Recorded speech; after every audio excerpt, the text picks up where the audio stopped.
Hey, hello everybody. Yes, it is Thursday. It is 9, so of course, UK Cowboys time. How we doing, guys? 1 and 2.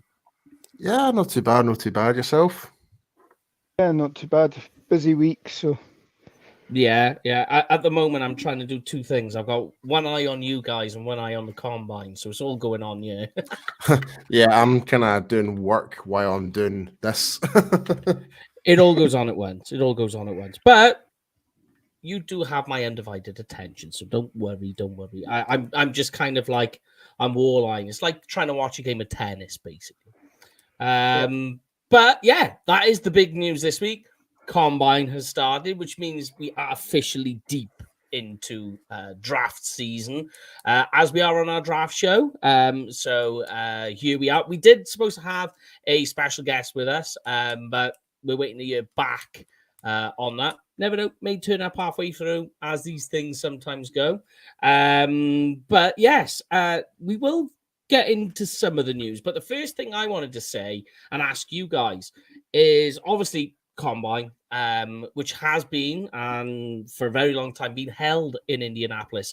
Do you think perhaps this is the last year? Because there's a lot of talk about that, and it go into Dallas. Yeah, I mean, the NFL certainly always keen to, they've experimented with the draft, moving it on from Radio City in New York. Yeah. Dallas, obviously, with the Star, they've got the Baylor Scott and White building next door, where they can do essentially what they do in the hospitals that are next door to Lucas Oil Field. So you can have everybody centralized. You got the Omni hotel in Frisco as well, so you can have everything there, and numerous practice fields as well. So potentially it's a good landing spot there, and I'm sure there's other teams that are in development of similar facilities as well to try and take advantage of this as well. And of course, it will just generate a little extra income for the area as well. So. Yeah, which is always good. But yeah, I mean, that is the big one with Indianapolis, is obviously downtown. It's the medical facilities. And bear in mind, it's not just the number of hospitals that they have, because they do have quite a lot. It's also what they have there, because they do have a lot of the state-of-the-art equipment that NFL or doctors and all these medical people are into, and all that. I'm not going to pretend to be a doctor here, so don't worry. Yeah, it's more that's what it's all about, really, for them.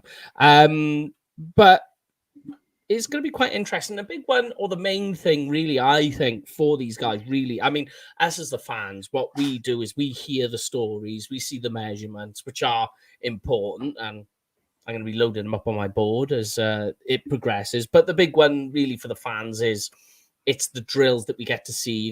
For some people who don't watch college, it's the first time they see some of these people too. But really, the most important thing, I think, in terms of NFL, where they're going to pick, the big ones you need to watch is who they're interviewing and how the medicals have gone. Yeah. Which is the main one. But we'll get into all of that in a moment. Should we get into some of the news that's hit us this week already? Yeah, let's go for it. All right, then. Cool. I tell you what, let's go with the graphic, because that's always nice, isn't it? So let's hear it.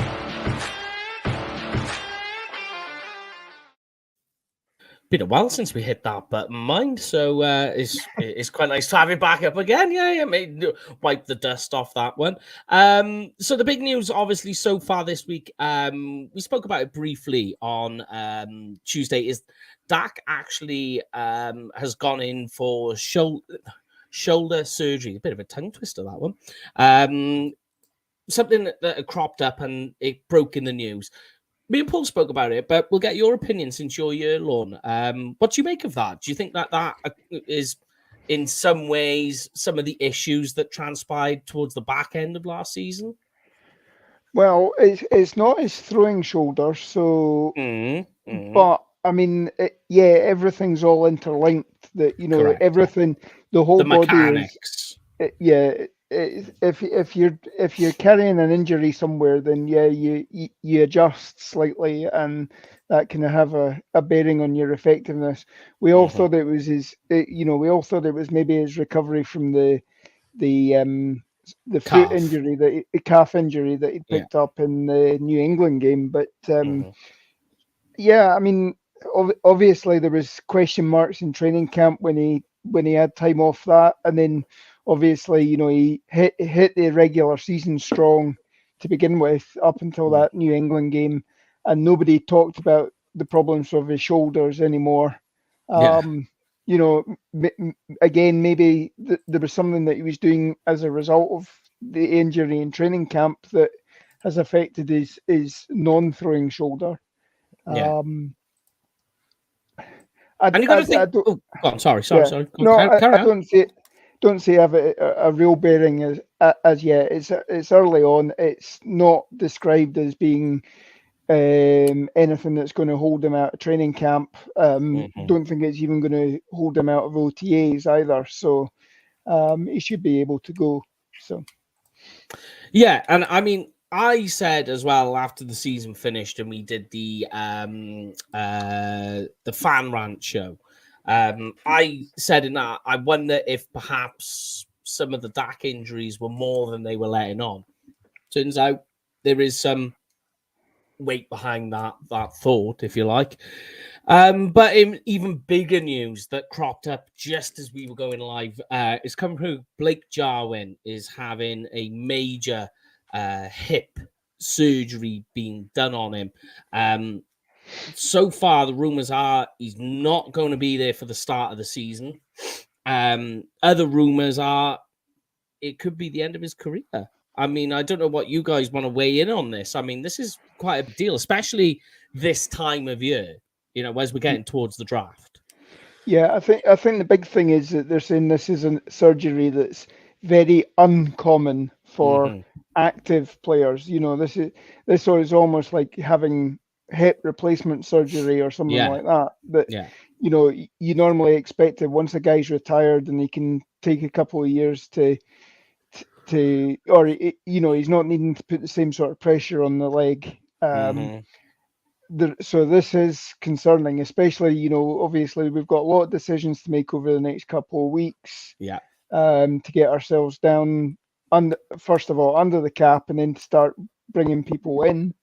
And then, of course, it has a bearing on how you do in the draft. And, we're seeing that, obviously, we'll get onto this, no doubt, but there's been a couple of tight ends that have said they've had informal interviews with the Cowboys this week at the Combine. And perhaps that's, their hands being forced by the whole Blake Jarwin situation.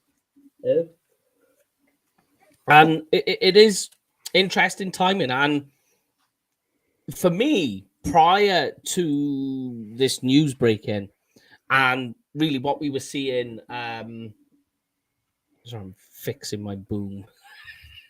But one of the things as well that we were seeing that was cropping up as well, that it was looking very likely that Dalton Schultz was going to be moving on. I think with this news, obviously the Cowboys are going to do their due diligence with all of this, but I also think now this is some major news that Dalton Schultz may actually stay because of this.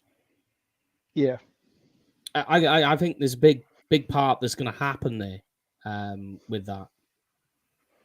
I think so too. I mean, if you're talking that Sean McKeon's going to be your starting tight end for the opening of training camp at the moment, before you've even brought anybody else in as a free agent or a draft pick, that is quite concerning to me. Now, again, how do you get Schultz in is a question, because obviously we've got to get under the cap first of all, and then you can't just franchise tag, as we've said, it's still to be properly set, but I mean you're probably looking at about $11-12 million for this year. If you use that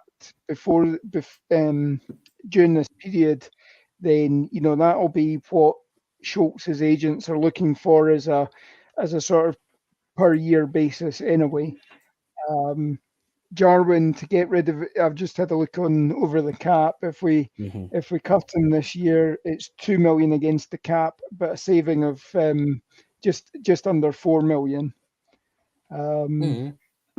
Okay. So that's still sort of you still got a sort of shortfall of $7 million or so to try and sign Schultz.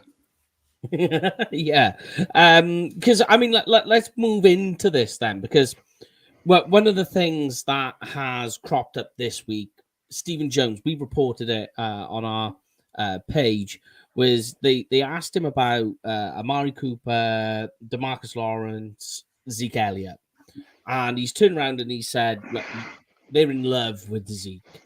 2 points to that are, of course, Zeke's 26, so he's hitting his athletic prime. So this is really what you're waiting for. You draft a running back for this moment, for this year. 26, 27, 28, which is what DeMarco Murray was when he had his storm of a season with us. Emmitt Smith, when he was hitting his prime, that's the age he was looking at. That's what they're looking at. He's hitting this apex of what he's going to do. Once you get to like 29, 30, things start to go downwards. And he pretty much, Stephen Jones has said, nah, Zeke's our guy.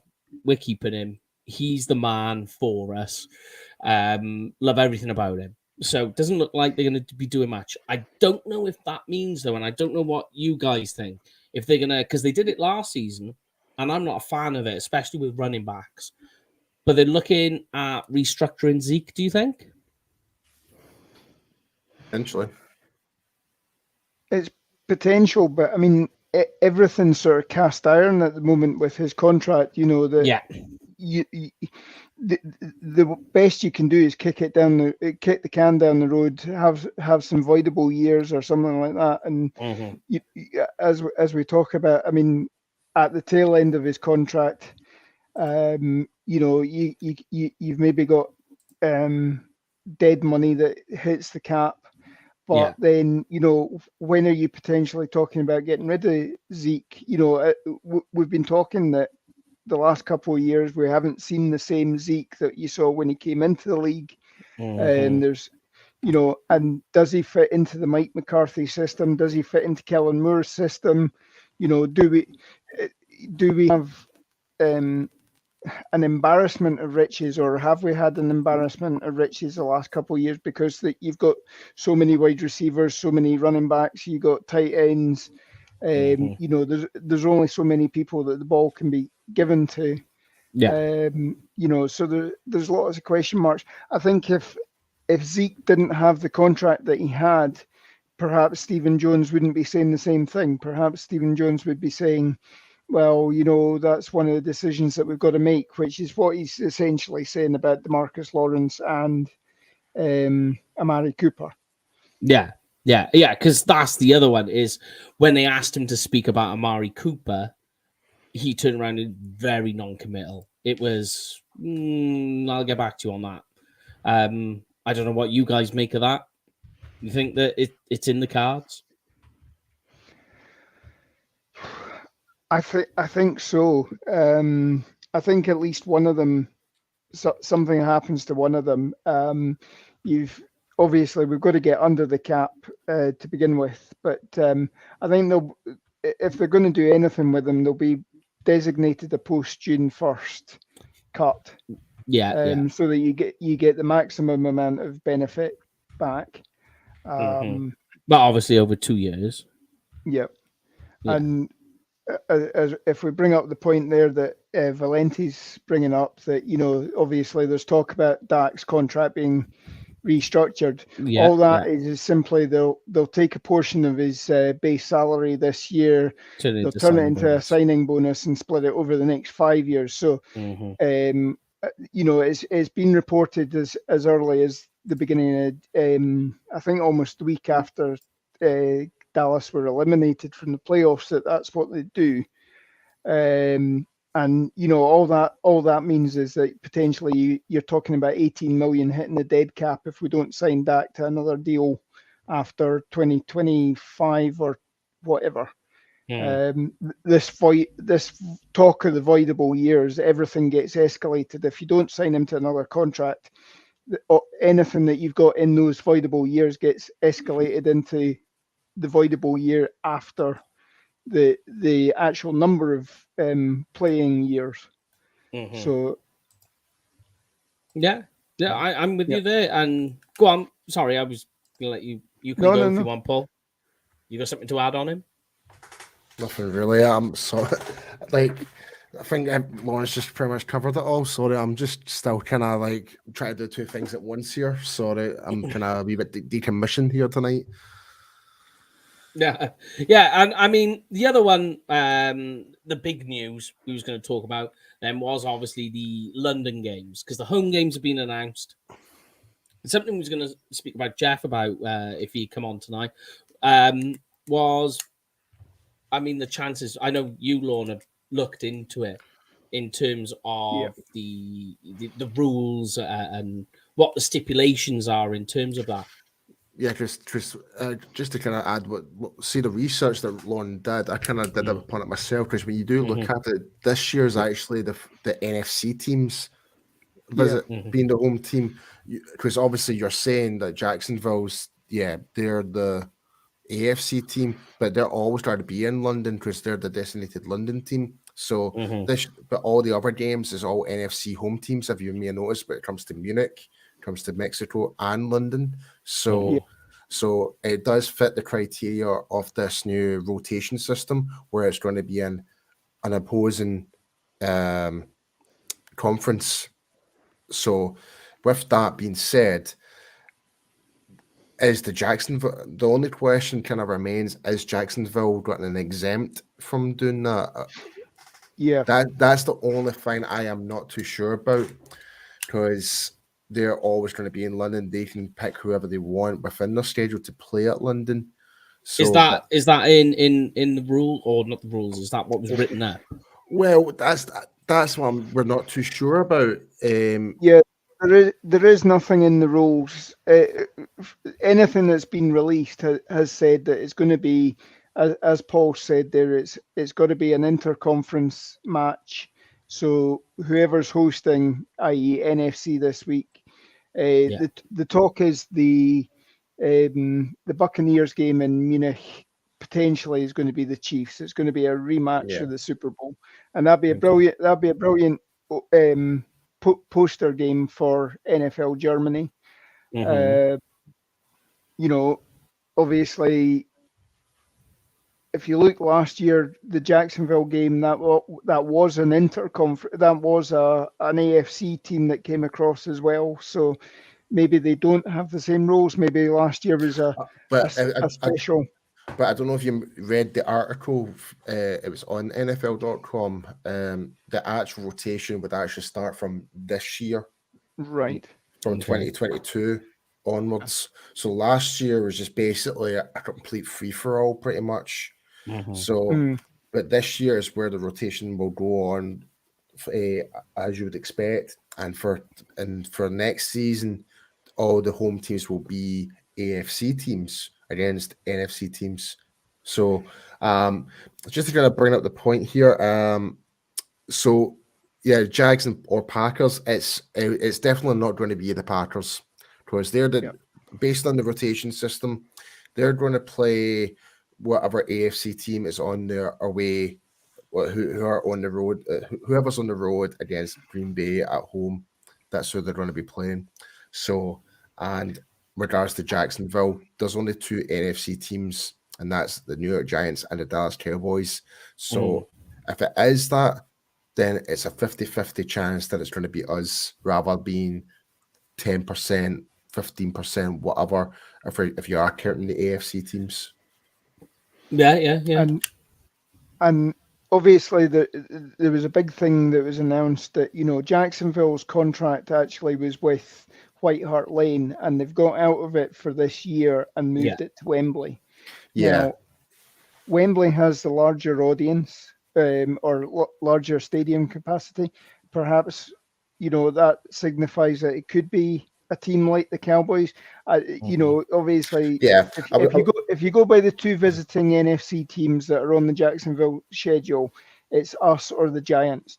Giants have a good following as well, being a East Coast team. Yeah. Time-wise, it's a short hop. Obviously we get a lot of people who go across to the States, go to New York to do Christmas shopping and things like that.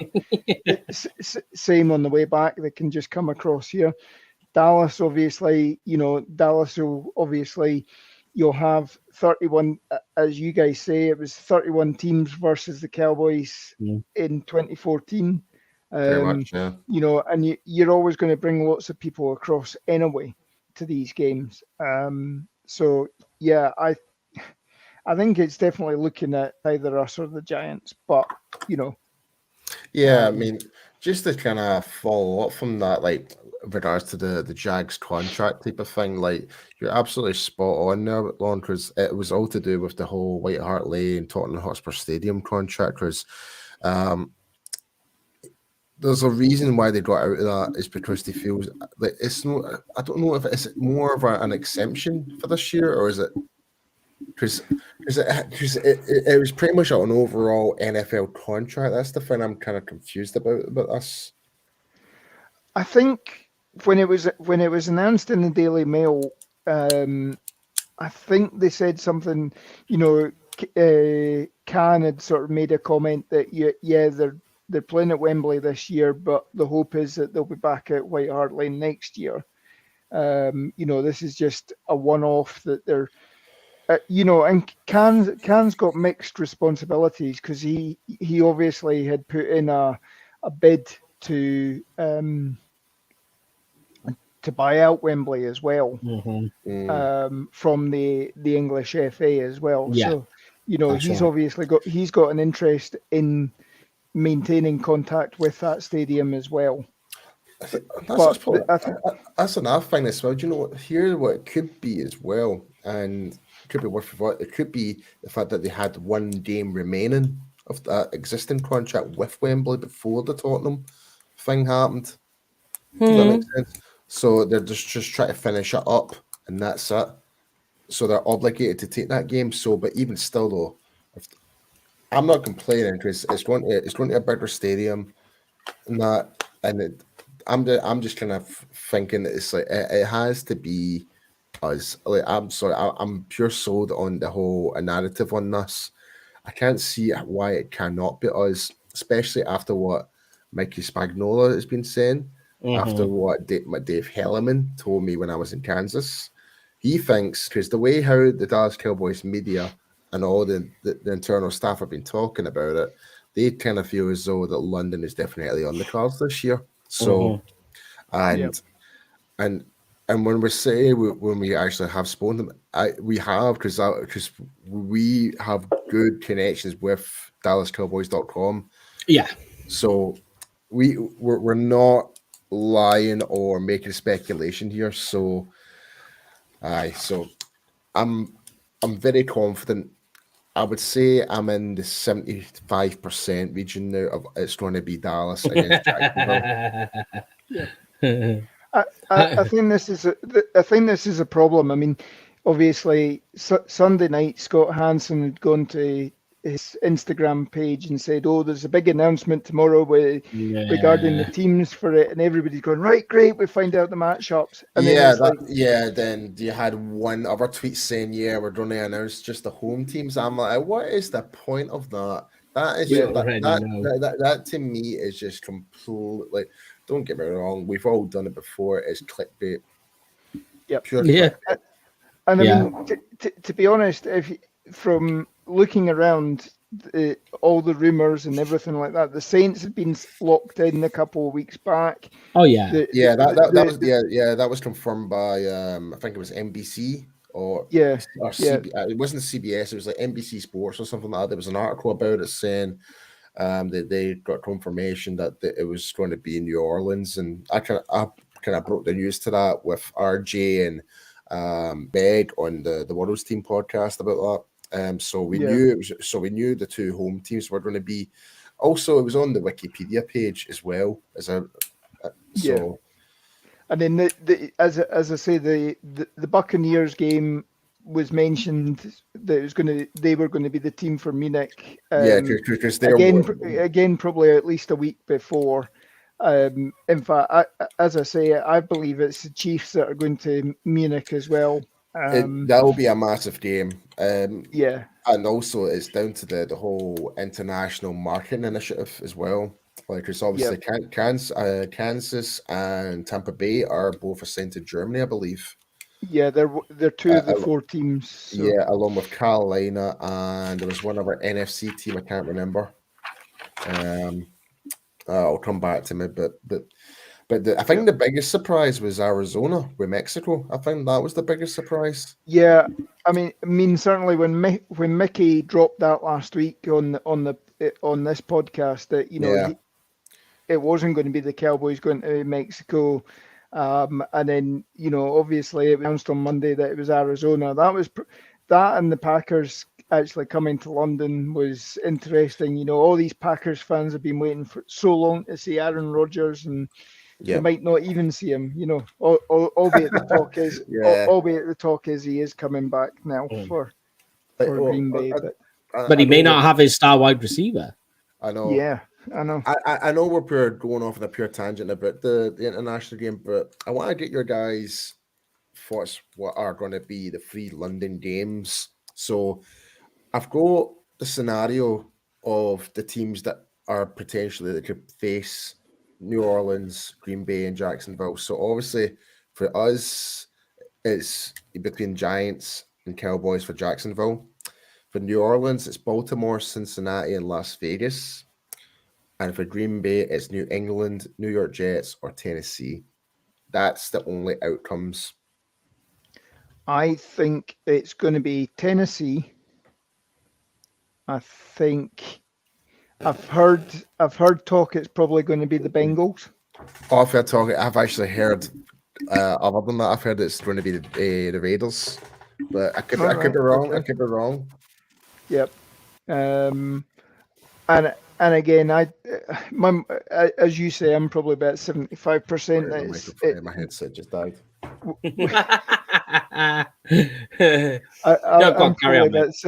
I'm probably about 75% that we're going to be doing podcasts from a pub in London. Oh yeah, in October, November. Yeah, absolutely. We've already mapped out half of London of the plans and everything already. Yeah, sad, so sad. But here's one of the things I wanted to get into though, and at the moment the tight ends are at the combine doing some of the athletic drills. They're actually running 40s at the moment. I've been watching that while you guys have been talking. But here's a list I'm going to give you guys. There we go. We're all at it, yeah. I'm just going to give you a list that these are the guys so far they've had informal interview with. And notice a pattern emerging here. So we've got tight end Jalen Watermeyer. Nice. Yep. Please bring him home. Bring him home, baby. Tight end Isaiah Likely. Cade Mays, who's offensive tackle. Bernard Raymond, which I really, really like. And I like the fact they spoke to him. Another offensive lineman. Traylon Burks, that's quite an interesting one. He's one of the guys who's on my combine watch, which we'll get through in a minute. We've got then, which is quite interesting, and I want to get your guys' take on this. They've had informal interviews, and I know what informal interview means. As we were speaking, it's a huge, open bracketed, what does that mean question in there. But Texas A&M's running back Isaiah Spiller and Baylor's running back Abram Smith. Yeah.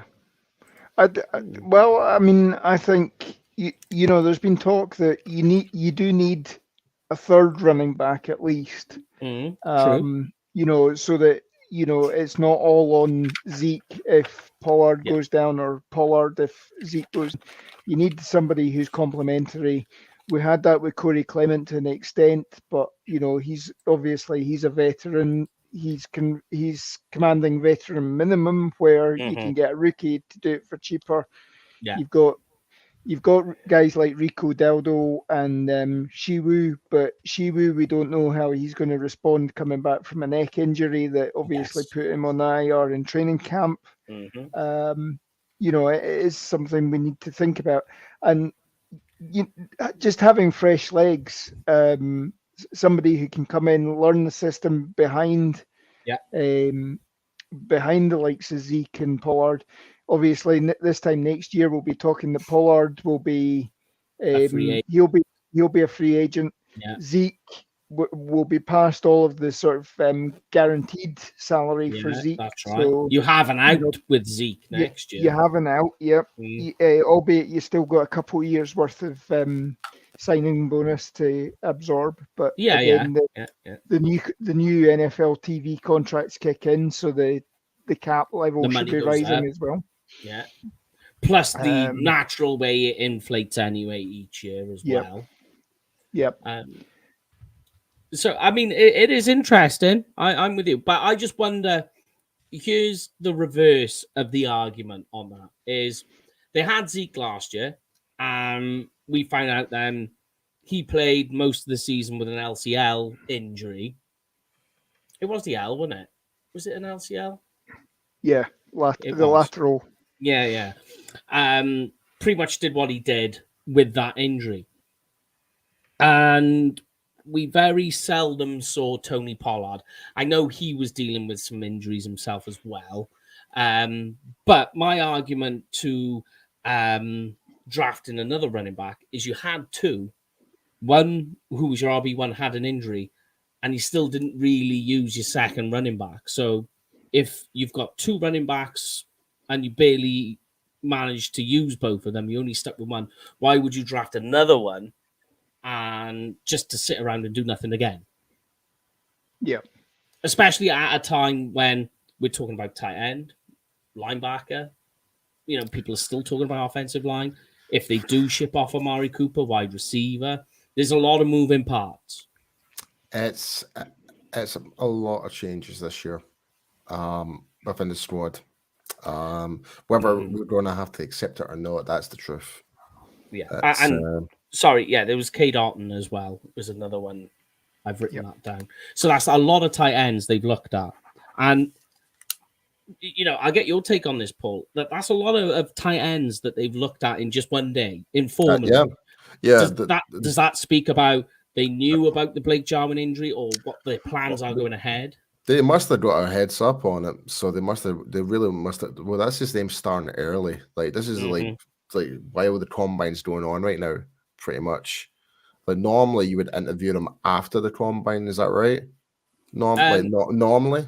No, they do the interviews during the combine, but they have these informal interviews. They call them informal. That's what I'm getting confused about. I'm talking about the informal interviews. They actually visit the facility and stuff like that. That's what I was kind of meaning. But so they're 30 visits. Yeah, they'll get them later on. Plus, they get Dallas Day as well. Yeah, so for them to kind of snooping about in pretty much nearly every tight end that's there, it kind of speaks volumes. So, yeah, I think rest assured we will be drafting a tight end at some point this draft. Yeah, I think it's in the cards. And the fact that one of the names, which is quite interesting, that will be at Dallas Days we spoke about, will be Jalen Wanamaker. And they've spoken to him. So already there's this pattern starting to emerge. And I know this was what was happening in the Leighton, when Leighton Van Der Esch got in, the year he got picked.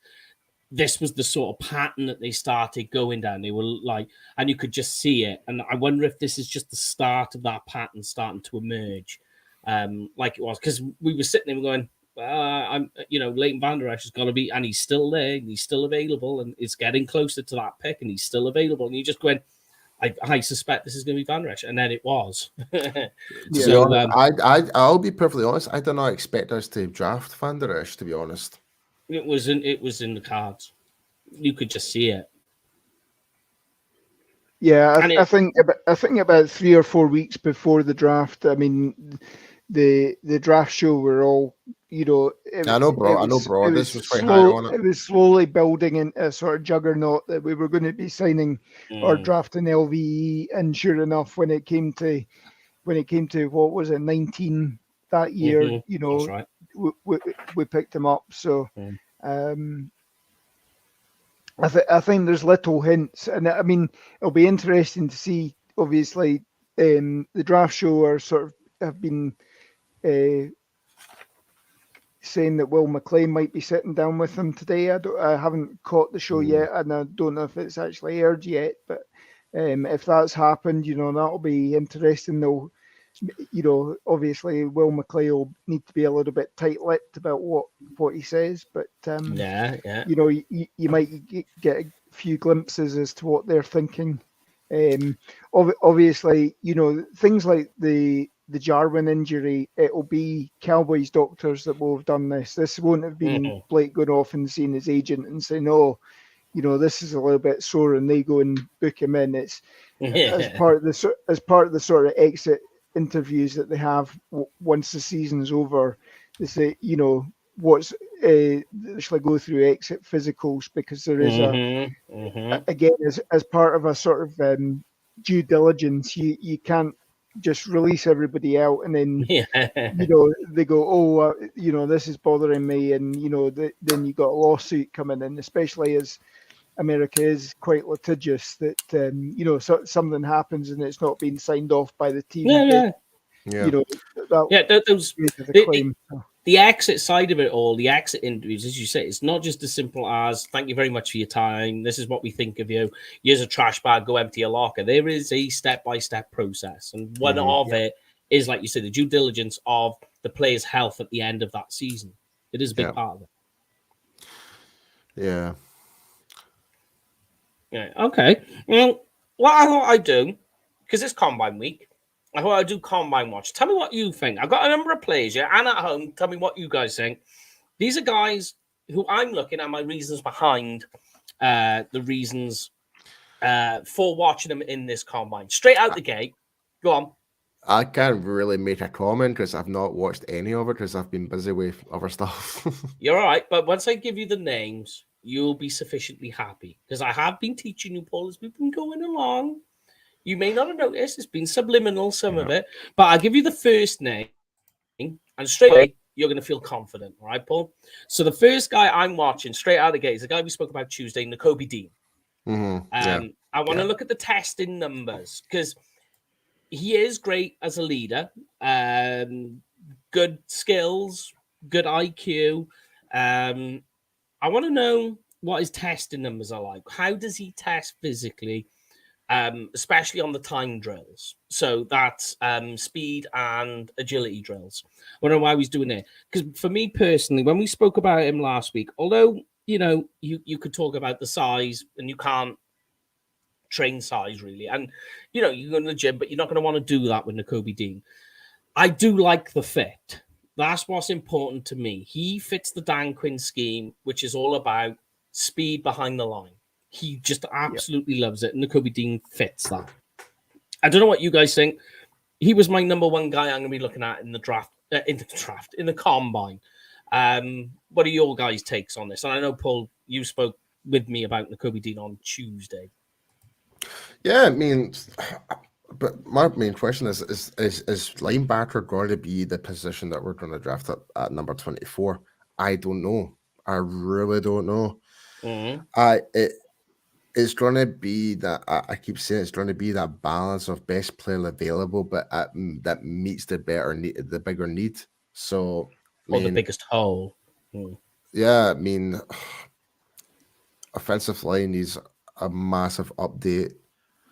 Linebacker could do some extra strengthening for sure, but I wouldn't say it's our biggest weakness because we've got obviously Parsons, but there is still voids to fill. But definitely, I mean, we might bring some of these guys back. We might bring LVE back in a 1-year deal. We don't know. Like, there's still so many open pathways to what we're going to do at pick number 24. So, I mean, if it was me personally, I really don't know. Like, we still don't know what we're going to do about wide receiver, because if we do get rid of Cooper, then there's that question. It's like, do we pick up Chris? Is it Chris Olave? Chris Olave, yeah. Yeah, like there's the talk about drafting him as the potential replacement for wide receiver. There's the ongoing talks of offensive line with the Texas A&M boy Kenyon Green. Yeah, Green. And there's also like Zion Johnson and stuff like that, guys at guards, which I would not be mad if we picked that. I would be very happy because they would be an instant upgrade from the Connor Williams experiment. And no disregard, like I honestly, like, if there's one thing I'll be really upset about, and I know we're talking about the draft, but if we do re-sign him again, if that's the only thing, if there's only one thing, if re-signing Connor Williams happens, the only thing that's going to make me happy if we change our O-line coach. Okay. Yeah, that's obviously not. We've changed the wide receivers coach. I think if we were changing the offensive line coach, I think that would have happened by now. So I'm afraid it's Philbin for another year at least. Yeah, it's not boosting my confidence at all for next season at all. If I'm being perfectly honest, I know I'm sound like I'm pure going dead and gloomy right now, but next season is going to be an absolute struggle. Like it or lump it, like normally where the team is like, yeah, we're going to win a Super Bowl every year. Yeah, everyone's got a puncher's chance for sure, but when you take all things considering in terms of the cap, in terms of players' contracts, in terms of trying to make room for the cap, and etc., player injuries like Jarwin's example, like what we're going to do with him, what we're going to do with Schultz. There's so many factors. Like, we're not going to have that same caliber of a team that next season compared to last season. 100%. So it's going to be I'm just trying to set some realistic expectations within Cowboys Nation, so, and not to try and get anyone's hopes up besides London, obviously, but but realistically on the football field, it's going to be really tough. And for the draft, whoever's best available. Yeah. No, I'm with you. And, the other names is a couple of names we just spoke about. Jalen Watermeyer, Isaiah Likely. They're two guys. Mainly, I want to see what pattern that they follow. Are they following the scouts pattern on? Are they going to interviews? Are they getting more formal conversations with the likes of, Mike McCarthy or Will McClay? What's going to happen there? So they're an important one. Here's one for you, though. Would you be happy if they drafted, say, day 2, a cornerback? I wouldn't be against it, but I would say that's the least priority compared, because we've got we've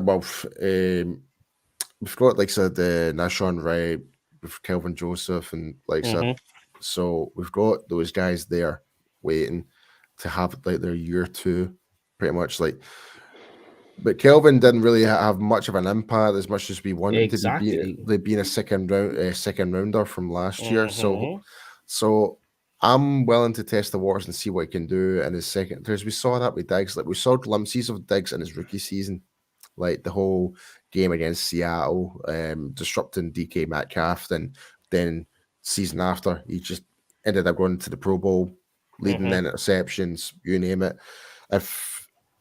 If it's more to do with just settling into the team and getting to know the system under Dan Quinn, then hopefully Joseph will be more comfortable and actually executing the plays. And obviously had a couple of injuries during pre-season and stuff like that. Yeah. So there's all those wee small factors that could play into this. So, but I definitely think cornerback would be our least priority into this draft.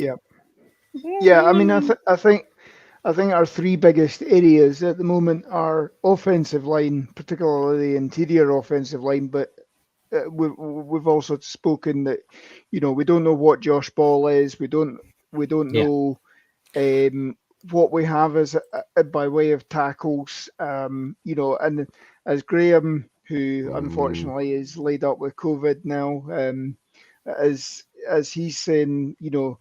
We're never guaranteed to get 17 games out of Tyron Smith. True. You know, Lyle Collins was subpar last year. You know, and then there was the whole question about missing the tests, trying to bribe people as well. You know, that's just, you know, can you trust him to be there for another year, 17 games wise? So I think offensive line's one thing. Linebacker, obviously, we've spoken. We don't have a lot there, and defensive line. I think if you're potentially talking about, particularly if you're potentially talking about getting rid of DeMarcus Lawrence, there might be potentially there might be potentially two. Yeah, Randy Gregory. Randy Gregory might, like, we might lose both of them. We don't know. That's the thing, Lon. Yeah. Brent Urban, Dorrance Armstrong's away. You know, all of these guys. We need to bolster that defensive line. We still don't. Odighizuwa obviously had a good year last year, but you know, can he build on to his second year, or will he suffer from the sophomore slump? You know, we're a make or break year with Tristan Hill this year. It's contract year for him.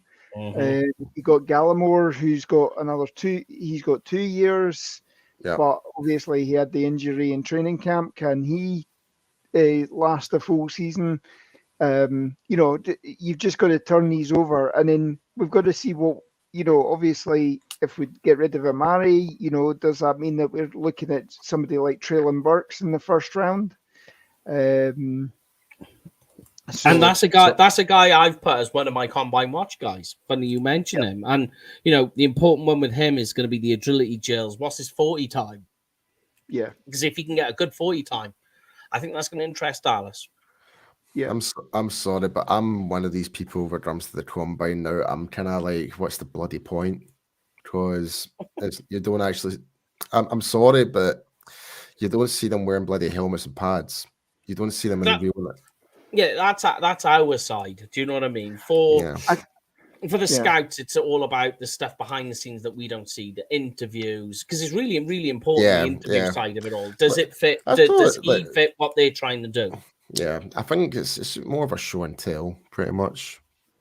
Yeah, I mean, obviously you've got who's it? Jeff Kavanaugh and Brian Broaddus have a podcast called Trust the Tape, and I mean, I think this is, you know, we only start looking properly at the draft as and when the NFL regular season is over.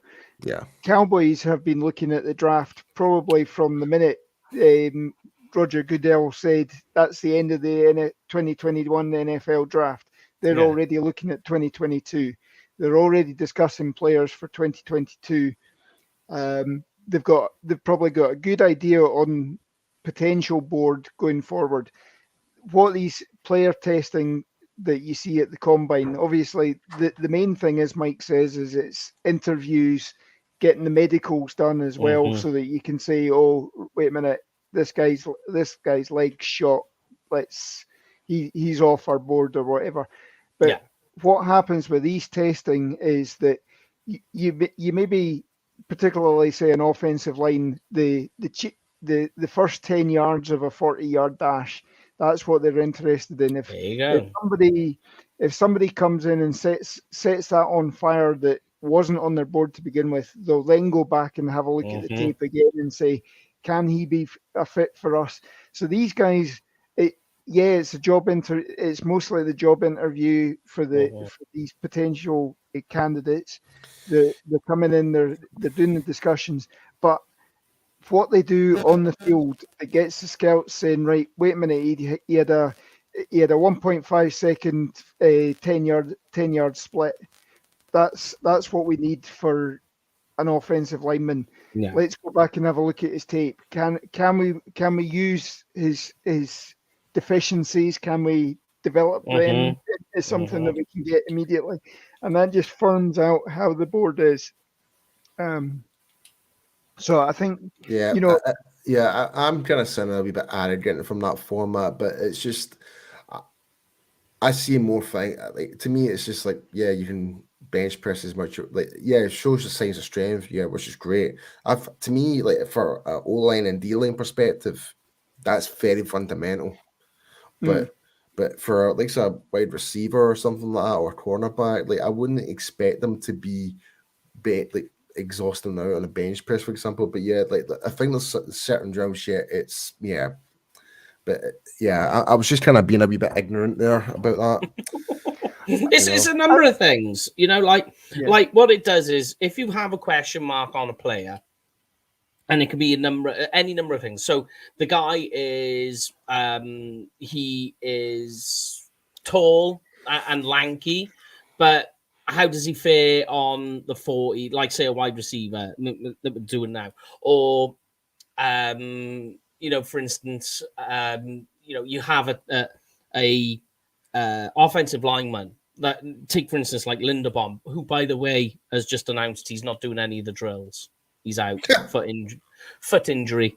Right. So it's like, say, for instance, like a guy like Linderbaum. So you say, okay, so what are your movement skills like? So you can have a look in a vacuum what his movement skills are like and how they hold up. Or say, for instance, if a guy's got an unusual technique, like something that's a little unorthodox, and you can put that and have a look to see, and is that something you can work with? And that's what it's good for. Sorry, mate, I need to bring this back a bit here. Yeah. Linderbaum says he's not participating because of a foot injury. Mm-hmm. So what's stopping him from doing the bench press? Nothing. That to me tells a lot of things as well. There you go. Then there's your combine. And here's another sneaky thing. Yeah. Here's another sneaky thing, right? The people, they don't actually realize this really important with the combine, right? From the moment those guys step out of the door of their hotel, there's always someone watching. Yeah, you just have to look at the Malik Willis footage that's just happened where that's cropped up.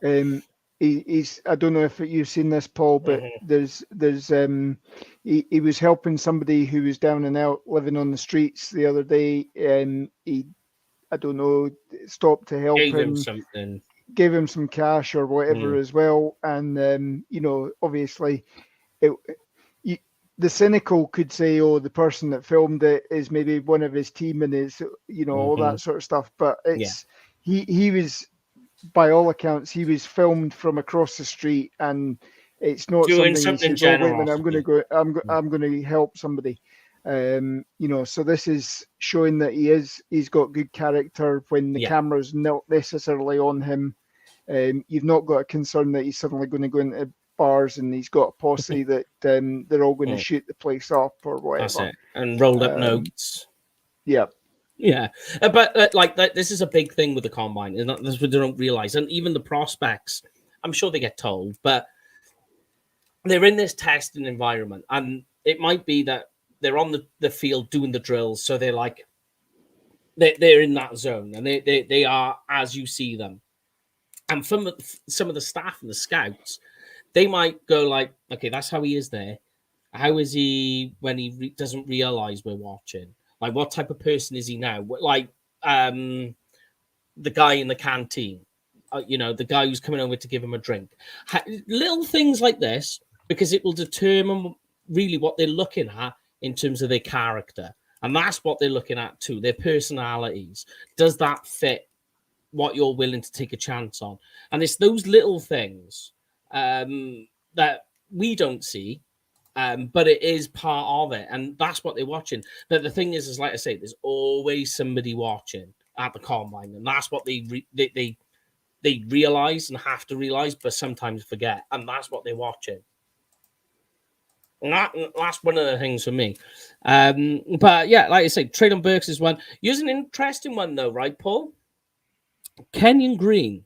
Now, I am interested in what his 10-yard split and his broad jump's going to be. Explosive testing. But Dallas are saying they're not going to meet with him.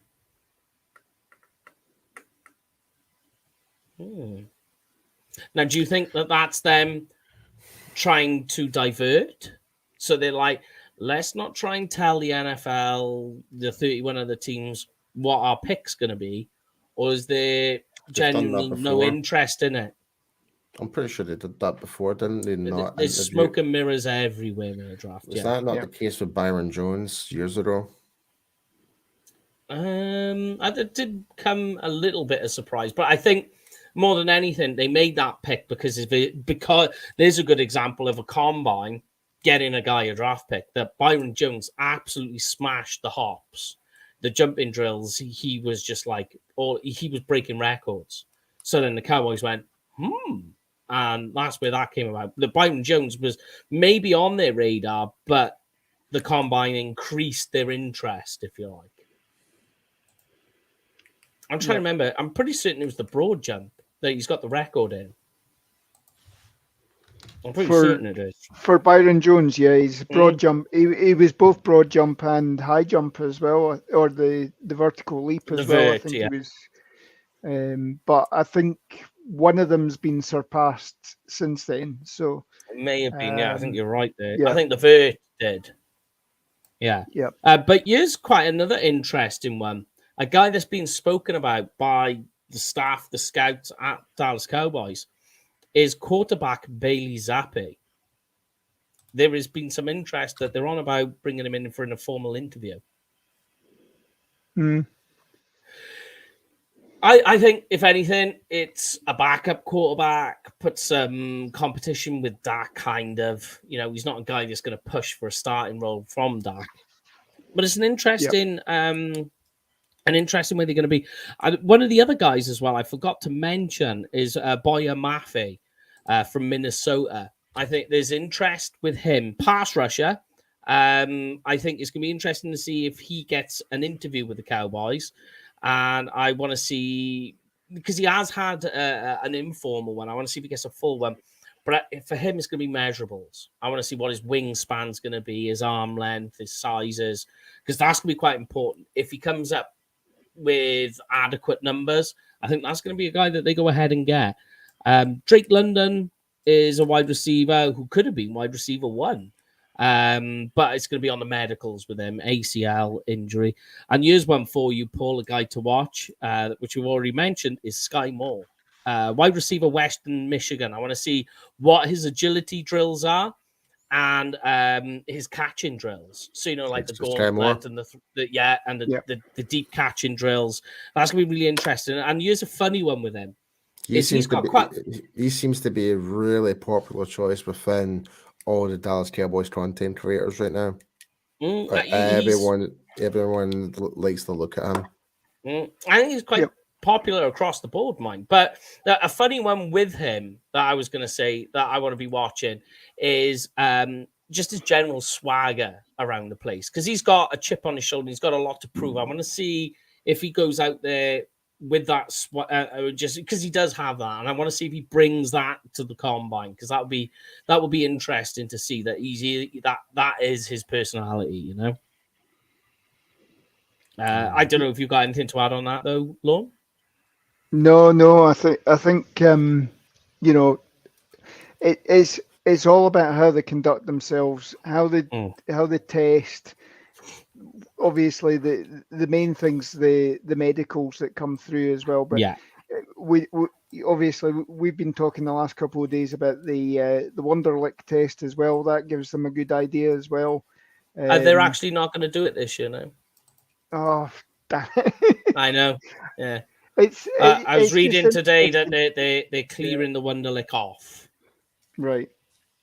It's just I find it a useful tool. I mean, I could see that being a must for anybody that's doing a job, because particularly if you're having to make snap decisions, it's, can you take the information, can you process it, and can you give the relevant answer? It's not, it's not so much about whether you're getting all the right answers, but are you be able to do it within the time period as much as anything? So yeah.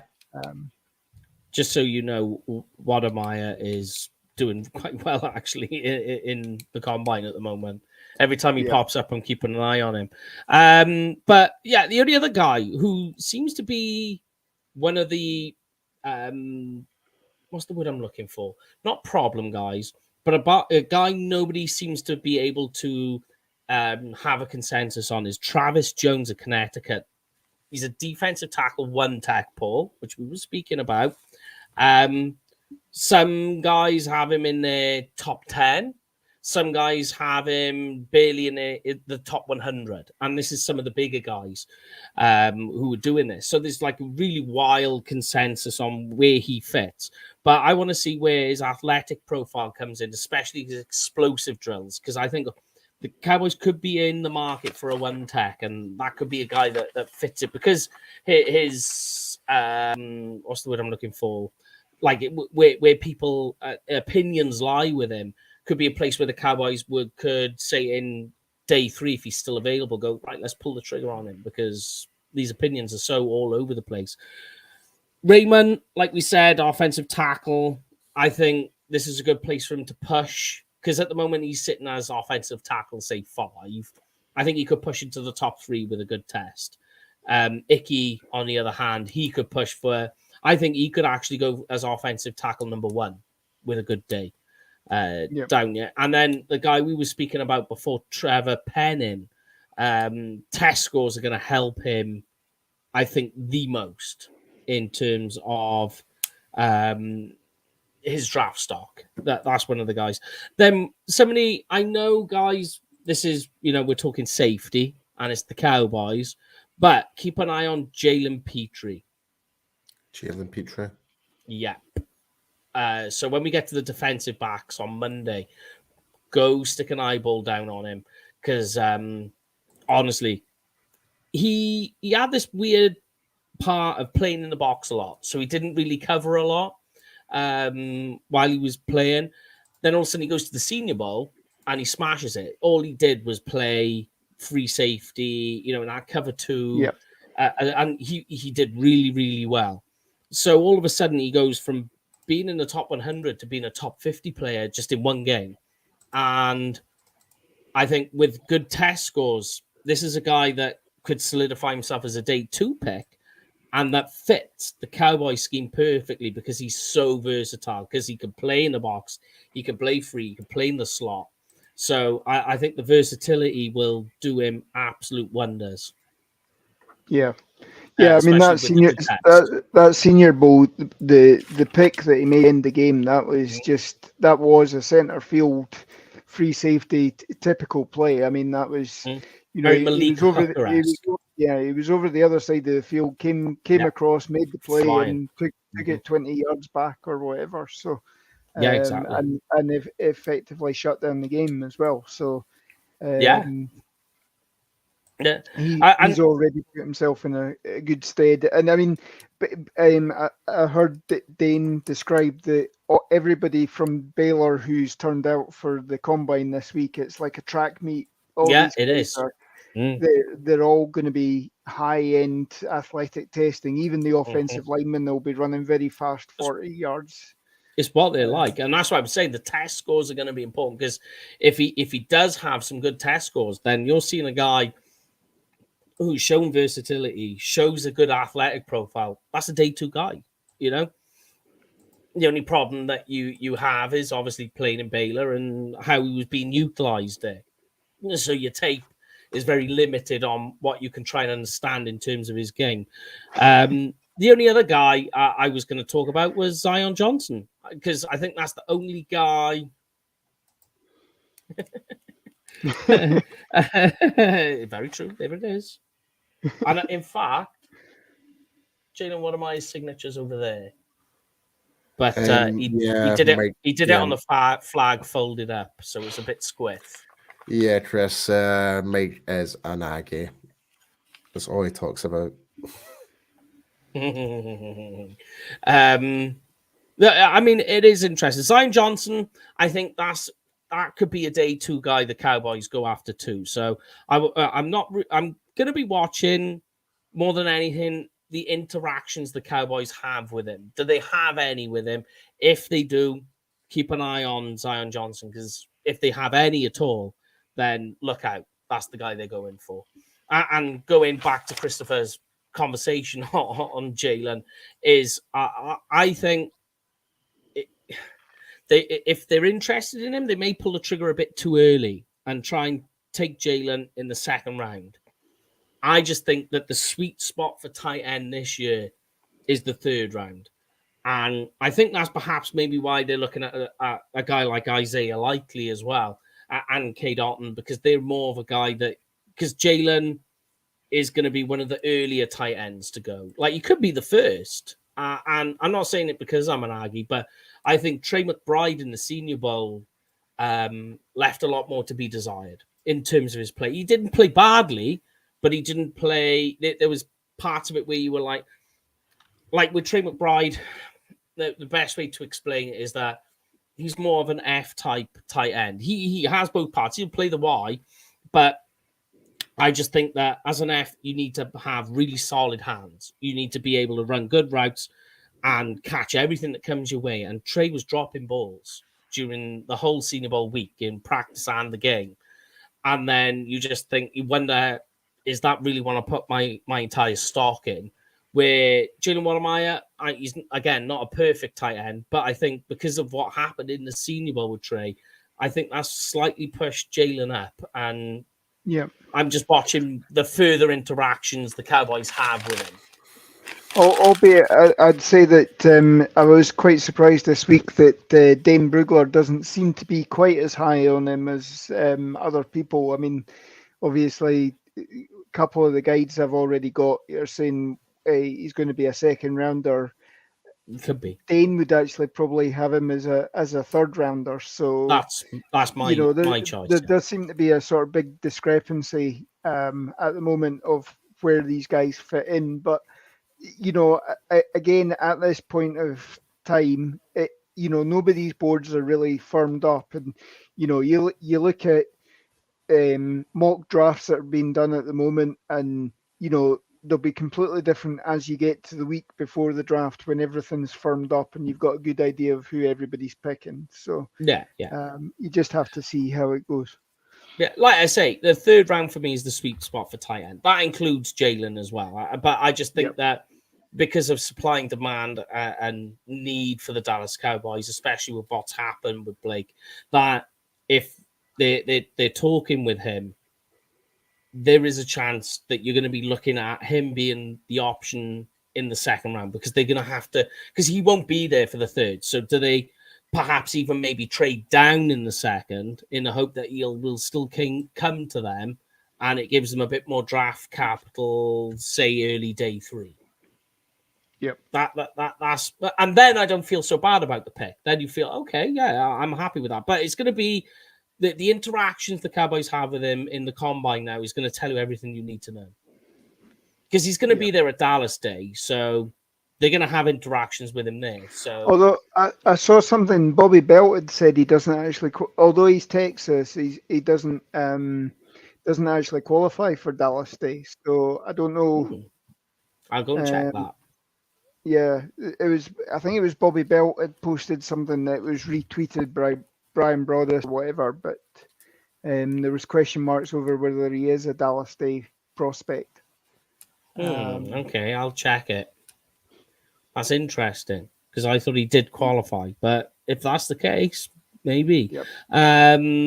Yeah, but I mean that's the ones, and I think what we'll do is, before we do the prospect project again on Tuesday, so on the Monday, I think I'll probably do a piece on people who we liked and think left some to be desired from the combine. So we'll put that out on Monday, because by then as well, the defensive backs would have been done as well. So because there's some of the safeties there you got to take a look at, because safety is a big hole for the Cowboys as well, yet again.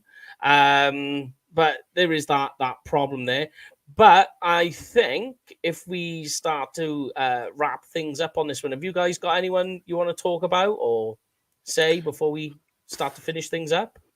Like I said, like I'm still trying to play catch up with the whole combine and get to know the players, so I don't really have much else to really add on at the moment. My main focus has just been obviously with the London story it's been going about right now. And I think obviously Paul and I have got a vested interest, as we've talked about before. Michigan's David Ojabo. Yes, I've been watching some of the videos that have been put on various defensive linemen, Twitter pages, Instagram pages, the videos of him in training at the moment. He seems to have the sort of Randy Gregory almost 90 degrees to the ground flexibility. So I will say this, Lauren, if we do get David Ojabo, obviously I'm going to be over the moon at the fact we've got a Scottish representative in Dallas, but we've got a an absolute baller potential, because he is still quite raw. Yeah. Like, he's not very inexperienced. Yeah, well, obviously, but he's what you've got to worry about is the Giants seem to be putting together a collection of Scottish players at the moment. They've got Graham Gano as kicker. They've got Jamie Gillan as their punter, and special teams are covered. Are they almost trying to book their way into Wembley as well? Going back to how we started the broadcast, by saying, "Oh, we've got all this UK interest by having all these ex-UK players that it's true to pick somebody up." But Ojabo, there's a good guy again to watch, because it very much is. Like, you're going to be looking at the physical gifts that he does have, which he has a lot of, but it's the inexperience and because that's what he relies on. He relies on his abilities and his measurables as well. His measurables are going to be something to look at too, because his arm length, his wingspan, his hand size, they're all going to be. You're going to look at it all and go, "Whew, he's a monster," because he is. But the issues are obviously his inexperience, which then shows up in inconsistencies in the game. Because he's lacking nuance, basically. Yeah, is the best way to describe it. He's played 1 year of high school football, 2 years of, or say 1.5 years, because last year was 2020. It was it was a COVID shortened year, and obviously he was playing behind guys like Quitty Pay and what have you. So it wasn't expected to do a hell of a lot. I personally would have thought he'd be better. He's a redshirt sophomore. He would have probably been better staying in college another year. Agree with you. But then you've got the potential that obviously there was a whole thing about whether the Michigan coach jump ship and come back to the NFL.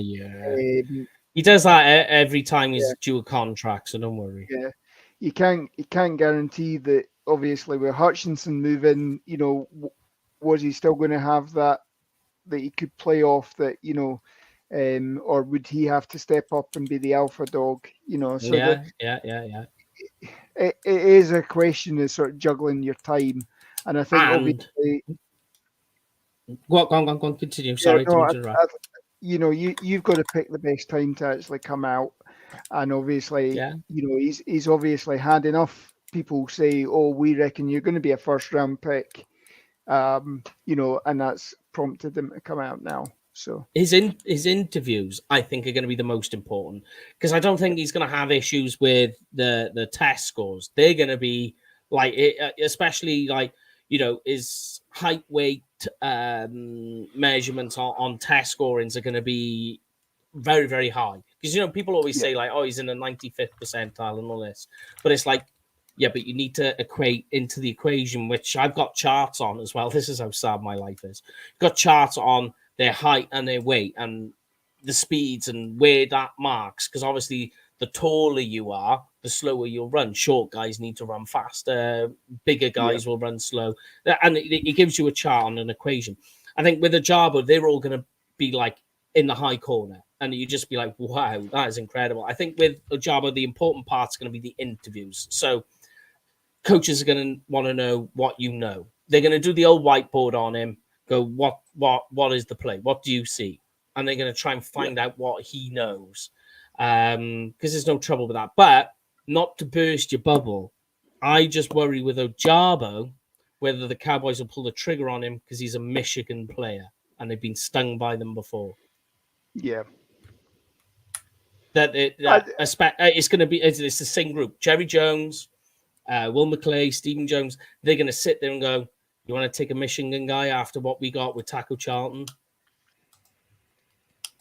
Yeah. But I mean, I think that. They are like that. Yeah.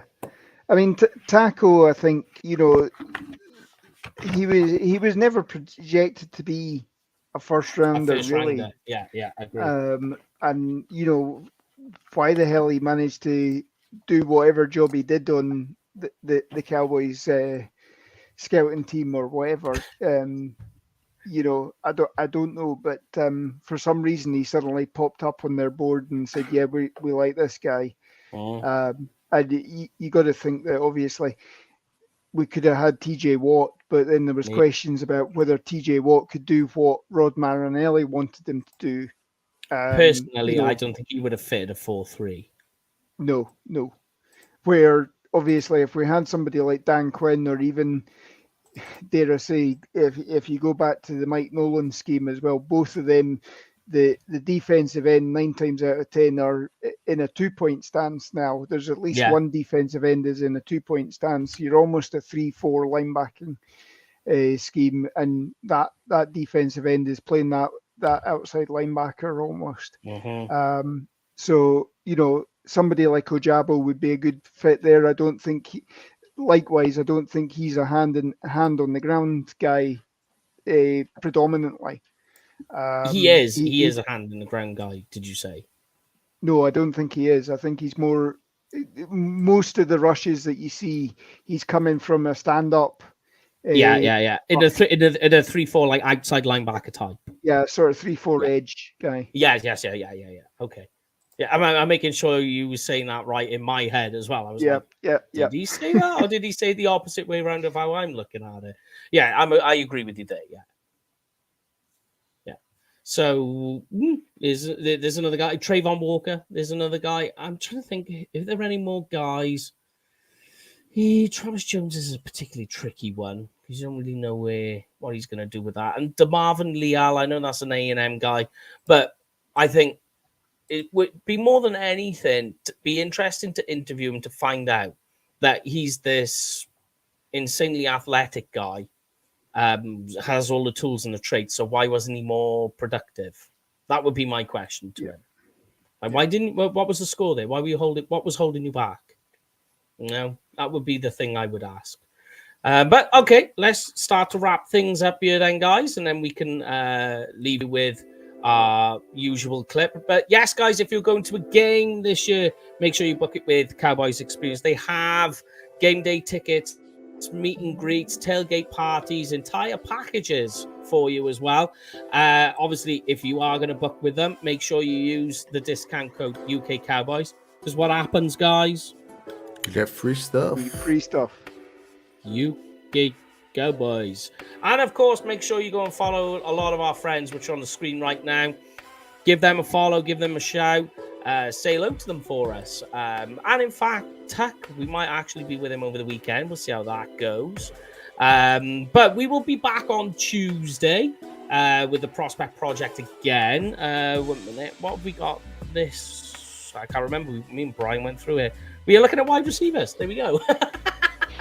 So it'll be wide receivers next week, picking a selection of them and going through them, going into detail. But we will be back before then on Monday with a list of combine guys that we liked. I'll put a list up of yeses and nos, plain and simple. Green tick for yes, red cross for no. But go on, you got something you was going to say, Paul? I was just going to say, stay tuned for the trailer. Yes, and we'll bang the trailer up, and then we will see you guys all after the weekend. Have a great weekend. Stay safe, guys. See you later, guys. Have a good one. See you later, guys.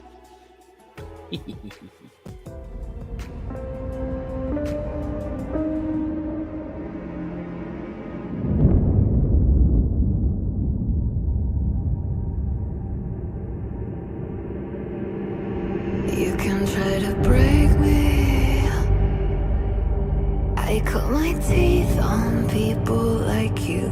It's gonna take a lot more to take me down. I'm a step ahead, watch me wear my crown. Don't need a knight to guard the cave, can count the dragons that I've slayed.